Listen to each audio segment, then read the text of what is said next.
Hey guys, what's up? It's your boy TrapGoku, YouTube's favorite Super Saiyan, coming at you with another live video commentary. Today we're going to be talking about the newest mobile game from the Pokemon Company. That's right, Pokemon Masters has finally dropped everywhere for iOS and on the Google Play Store for Android. If you haven't picked up the game and you want to hear some thoughts and impressions, sit back and relax because I'm going to give you my thoughts and impressions of Pokemon Masters. Now, I've been playing Pokemon Masters for the better part of about a week and a half now, and I've got to say, I've had my fun and my fair share of fun with the game, so there's no denying it that the game is fun. However, that's not to say that the game does have its shortcomings. And I'm going to be discussing both throughout this video, but before we get started, please guys make sure to like, comment, and subscribe. It really helps the channel grow and also helps us share our own thoughts and opinions, as you might have a different perspective on the game that might enlighten me in some way. So I really appreciate you for that, guys. So let's get into it. So Pokemon Masters came out earlier this week, and I gotta say, I am kind of happy, but at the same time a little disappointed, and here's why. Pokemon Masters was kind of advertised as this big collection slash, you being your own type of master game, making your own custom trainer as is seen in the other Pokemon games. I was hoping there was going to be a little bit more, especially based off of the trailers. It really made it seem like there was going to be a little bit more aspects and functionality to the game. Don't get me wrong, battling is extremely fun in this game, but there's just, as far as I guess, player life in this game and quality of life in this game, there isn't really none. You go to the Paseo region where this game takes place, and apparently there are no wild Pokemon there. So each trainer has to pick one buddy Pokemon to go with them onto the island. And that's kind of how you recruit new Pokemon. So in a sense, you're not really capturing new Pokemon, you're defeating trainers and you're kind of adding them to your team. And your trainer or buddy pair, you get that trainer and that Pokemon, and sometimes it may evolve, sometimes it will not evolve.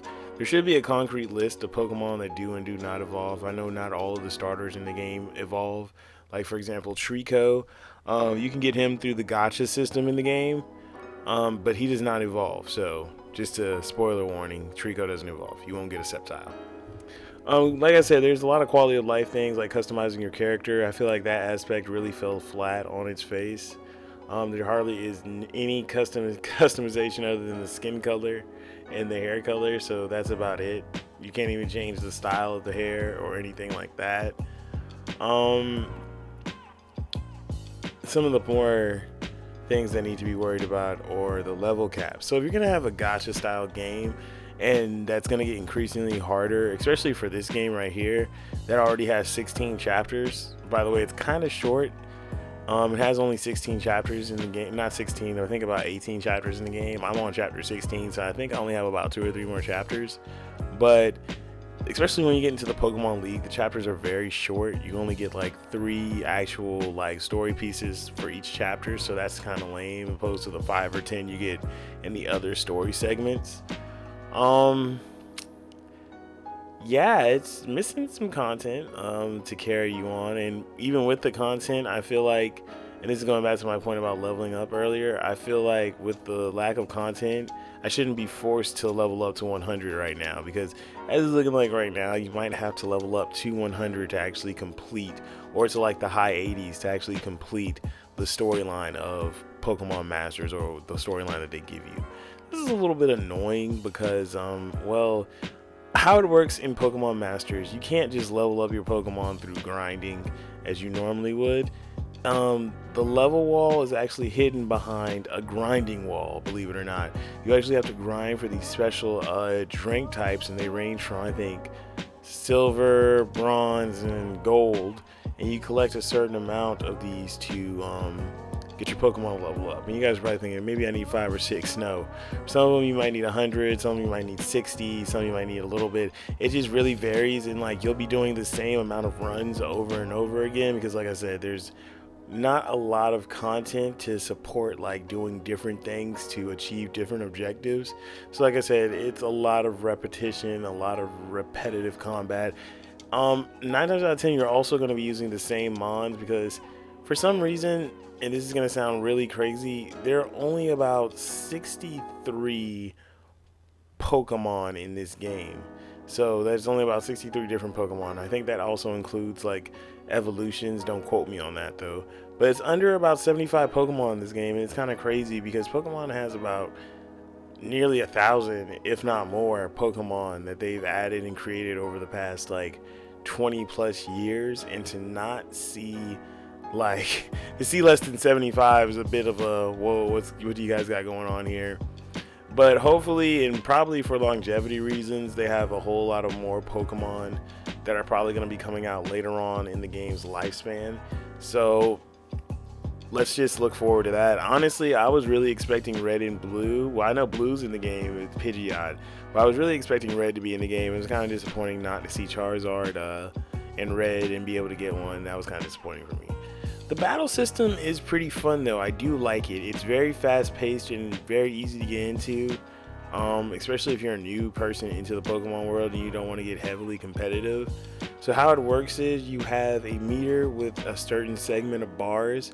Now some of these bars you can actually buy from the shop for in-game money or for real life cash. I would say use that in-game money because they give you a pretty decent amount of in-game money. And yeah, you use a certain amount of meter to conduct your moves. So say one Pokemon may be able to use Ember, and that may use 2 bars out of your 5-bar meter, and another Pokemon may use 2 bars for their like psychic attack or something like that. So it's all about being able to kill your enemy by best using your meter for moves before your enemy can kill you by best using their meter for moves. Fun fact and tip for anyone out there: if you use like say buff abilities such as XP up or X defense or direct contact or something like that, those actually do not burn meter, but they still count as a move, so it does build towards your super move. And this goes into my next point. You also have a super move that you'll be allotted after a certain amount of turns per game, and these moves can be very devastating in the sense that they can literally make your Pokemon turn into a Mega Pokemon and deal crazy damage. I know Mega Lucario is a beast in this game, and you get him for free. Which brings me to my next point. There's definitely a balancing issue with some of the later Pokemon that you get. I won't say this game is pay to win, because they kind of give you some very strong Pokemon throughout the game. So much so you might not even need to really use the gacha system, but it is there for you. Speaking of the gacha system, yeah, this also goes to my balancing issue. Because of the limited roster of Pokemon, you will get repeat Pokemon when you do the gacha by spending your gems, so watch out for that. They will increase the strength of the Pokemon's sync moves, but like I said, there's only a limited number or pool of Pokemon, so the likelihood of you pulling the same Pokemon or only pulling 2 new Pokemon out of a pool of 10 is very likely, so get ready for that frustration. All in all, I feel like Pokemon Masters as a mobile game and as a standalone Pokemon game, it could work, but like I said, it needs more content to really get people to commit. It needs to have a more rewarding system, because I'm not gonna lie, how they distribute the gems and the amount of gems you need to do like a +10 scout for this game is really ridiculous, and it takes a absurd amount of time. I know there are a lot of other games that have been more successful, like Dokkan Battle, which has literally given away and is not afraid to just give stuff away to the players. Not saying that you should just hand things away to the players, but it does incentivize their players a lot more with its premium products, and being able to get, it does make it a lot easier for newcomers and people who have been investing in playing the game to get premium characters and premium items. Just throwing that out there. Because like at the end of the day, if we just continue to grind and there's never really a seemingly reward, because I mean, like I said, people go to work, people don't have time to, spend crazy amounts of hours on Pokemon Masters. You have to incentivize them to log in every day and play a couple missions. And I feel like with Pokemon Masters, that's not really there. I feel like they were just like, let's make a good game with good graphics. And speaking of the graphics in this game are fantastic. Everything runs crisp and smooth. I will say, if you don't want your phone to run hot, especially if you don't have a really high-end phone, turn down those graphical settings. But even on the lower end of graphical settings, the game still looks fantastic, and the team did a really good job with that. Shout out to DNA. Last but not least, like I said, to go over everything, I think this game just needs to be cooked up a little bit more in that oven.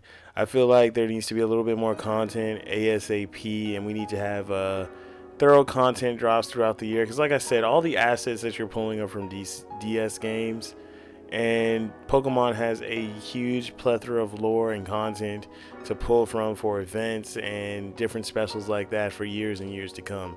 It's all about timing and execution. Thank you guys so much for watching this video today, and I hope you guys really enjoyed it. If you guys did please like, comment, and subscribe. It really helps my channel grow. And thank you guys for being a part of everything. If you want to help me keep the lights on with Patreon, link to that description will be in the description box below. I messed that whole part up, so thanks guys. Love y'all. Peace.